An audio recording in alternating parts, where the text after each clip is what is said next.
Hi, so today we are going to do built-in functions, but before that we have to write a heading so that next time when we come back we know what we have previously done. So there should be a heading for that.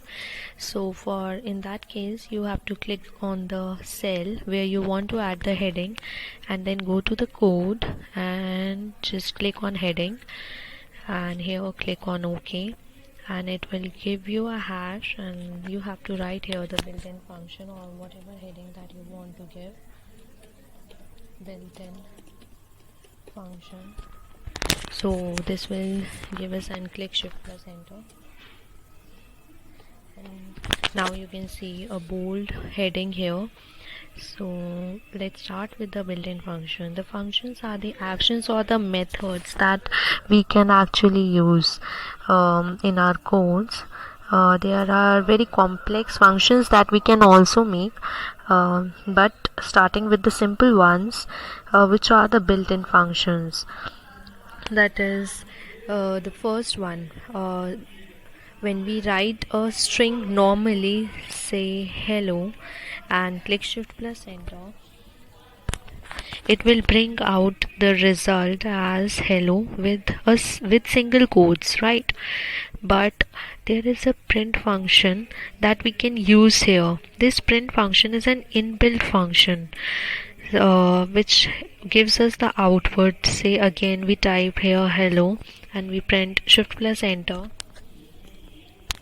then you can see that it will give the output, the same output as we were given in the string one, but in the string it was giving with the single quotes, and here there were no quotes, no single, no double quotes. Similarly, in the print function we can also do it with the single quotes here, and it will give us the same result as the previous one with no quotes.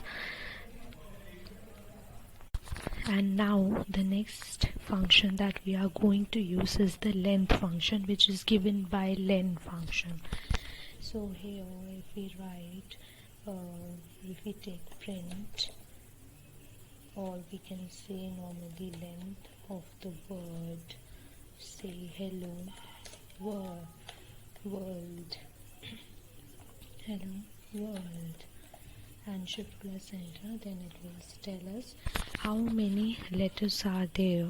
11, and it will include the space in between as well. It will count the space as well.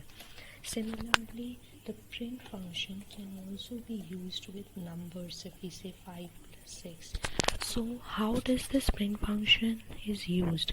It will first calculate the things inside the brackets, that is 5 plus 6, 11, and then it will output as 11. Similarly, we have another function which is absolute function. Say absolute 17. What should be the answer? Shift plus enter, 17. If we say absolute minus 17, then what should be the answer here? It again will be 17.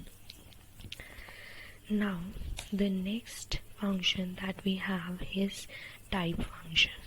Now what does type function do? It is nothing but it tells the data type. Say if we write type function and here we write any floating point number, so what do you think will be its type? The type will be float. Shift plus enter, it will give us float.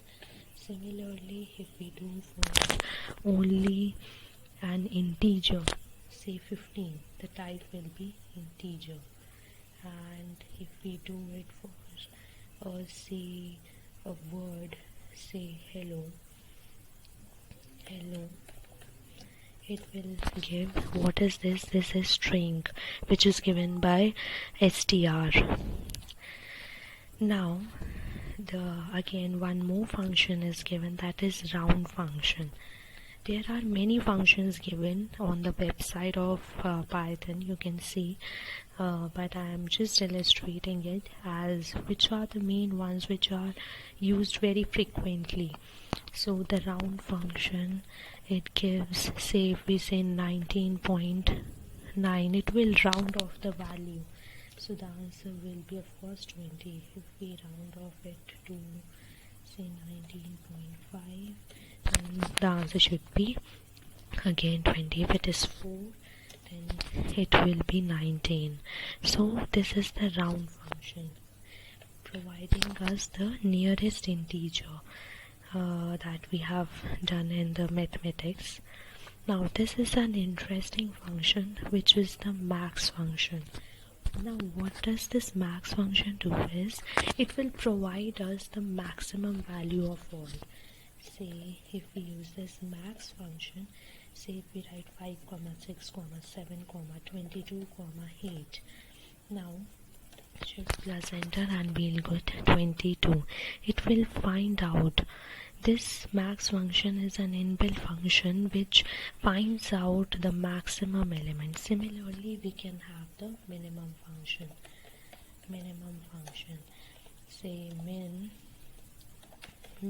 of say 5, 6, 4, 2, and shift plus enter, and shift plus enter, it will provide us the minimum value of all.